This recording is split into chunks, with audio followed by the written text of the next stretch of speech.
What's up everybody, Larissa Shanti here. Thank you so much for coming to check out the channel. Today we're bringing you a short 10-minute flow to help bring you a little bit of calm, a little bit of stillness into your, I'm assuming, little hectic life. So if that sounds good to you, we're going to be using the yin practice and acupressure points today.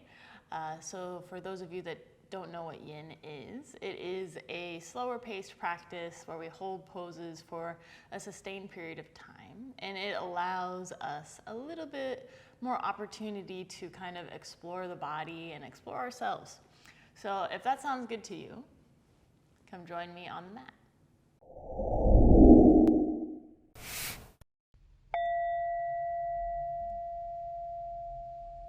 I just wanted to mention really quick that this is a propless practice. You don't need any yoga props, but if you do have props and you know you like to use props, please feel free to bring them on in.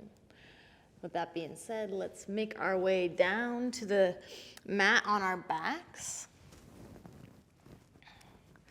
So first, just start with your knees bent, feet on the floor, about hip width apart.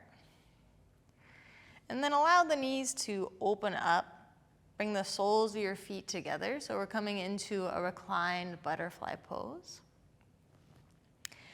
And if this feels too intense on the hips, you can put some pillows or blankets or whatever you have underneath, or you can use your fists. Bring your hands underneath your bum, and that gives you a little bit extra support there. If you feel fine, let's bring one hand to the belly, one hand to the heart, just to ground it down a bit into our calm and still practice. So in the yoga practice, or in the yin yoga practice rather, we hold the poses for a sustained period. So make sure you're nice and comfortable. And then if you want to close the eyes or leave them soft, whatever helps you tune in and kind of go into that inner landscape, tuning into the subtler tissues of the body. You can use the breath to do so, kind of using it as the communicator between the brain and the tissue structures. Right now we're working on our liver meridian line. Liver meridian line kind of runs down the inner leg, kind of like where the seam of your yoga leggings would be. And the liver meridian is the season, the spring season. So when we think spring, we think, new growth, babies. It's kind of exciting and fresh. But there's also this forceful energy that comes with that spring, right? That springing forth energy. There's that shoot that shoots out of the seed. And it's kind of almost violent in a way. It's this rah kind of energy. So when our liver meridian gets a little stuck, sometimes anger and frustration and those types of emotions can get brought up. So then when we work with the liver meridian and we get the chi flowing a little bit more freely, we kind of reinstill these prenatal virtues of the liver meridian, which is love and compassion and patience.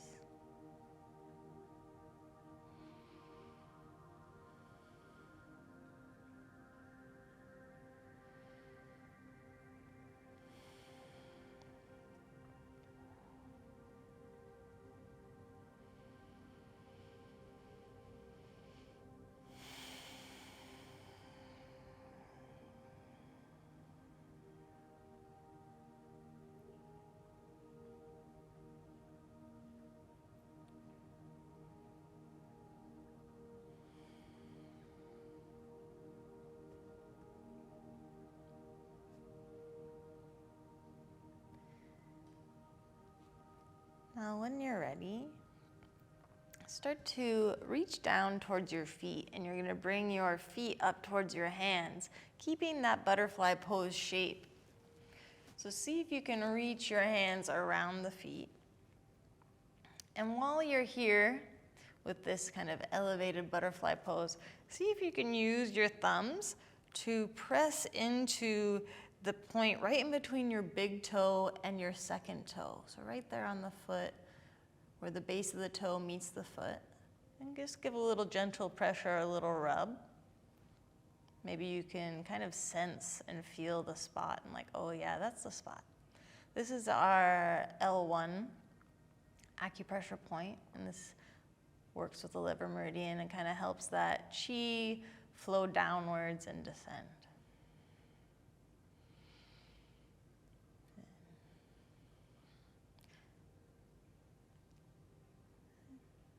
Gently release the feet, bring the feet back onto the floor.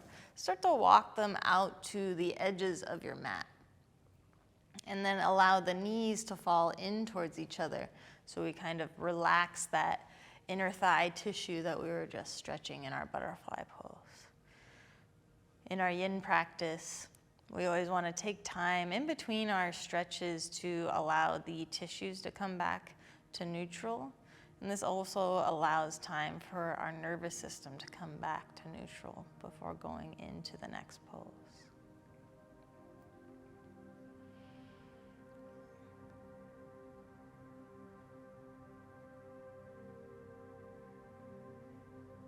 And start to walk those feet back to hip width.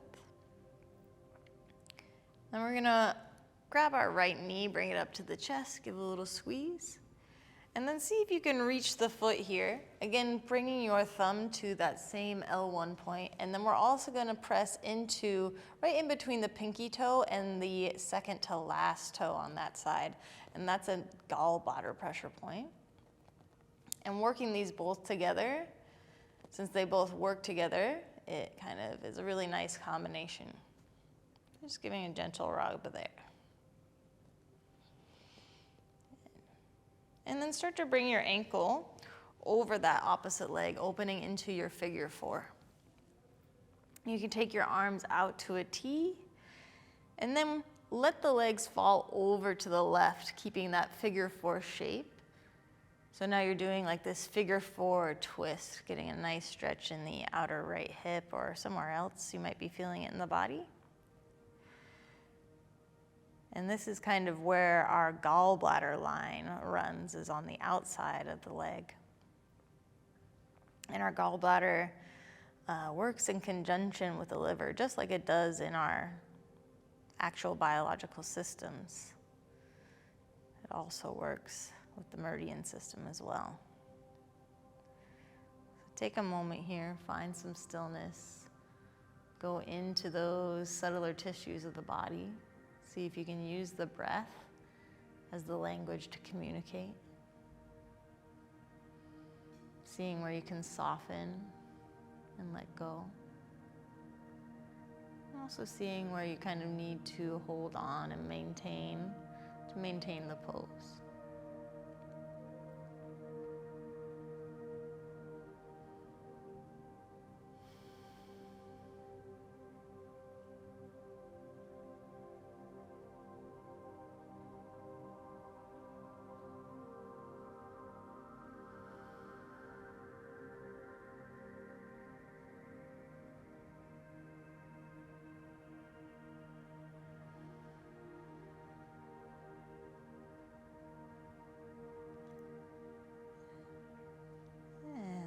Slowly take those legs back up. Bring the right leg down. Left knee to the chest, little squeeze. Reach down, see if you can grab that foot. Again, pressing into that L1 in between the big toe and second toe. And then your gallbladder, which is in between the pinky and second to last toe.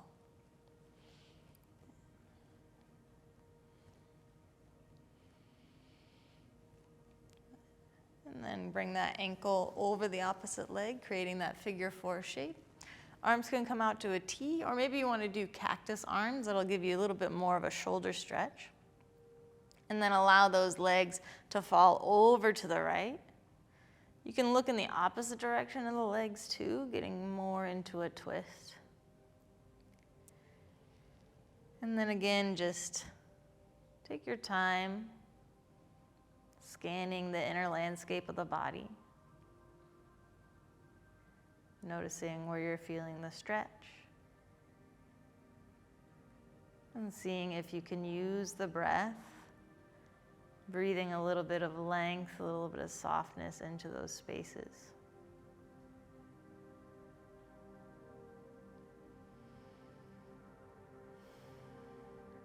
Maybe noticing if we can soften our jaw and our forehead.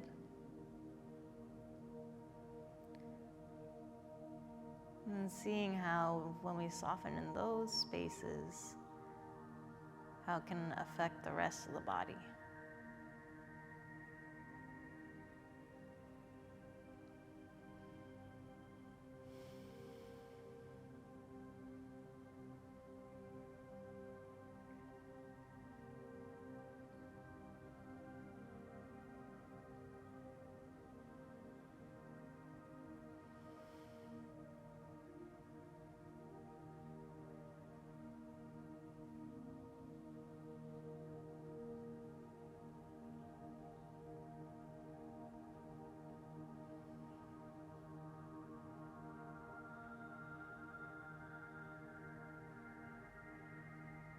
And when you're ready, come back to center. Lift those legs up nice and slow. Bring that foot down, and then let's hug both knees into the chest. Maybe rock from side to side. Give your lower back a little massage. And then maybe bring your forehead to the knees on an inhale. And then on an exhale, extend the legs long down to the bottom of your mat. Arms come down by your side, palms facing up. Feel free to do any little final movements here to make yourself feel more comfortable. And then once you feel settled, let your eyes close. Let the body soften, coming into your Shavasana. And staying here for as long as you like. I recommend at least 5 minutes. Thanks so much for joining me. Until next time.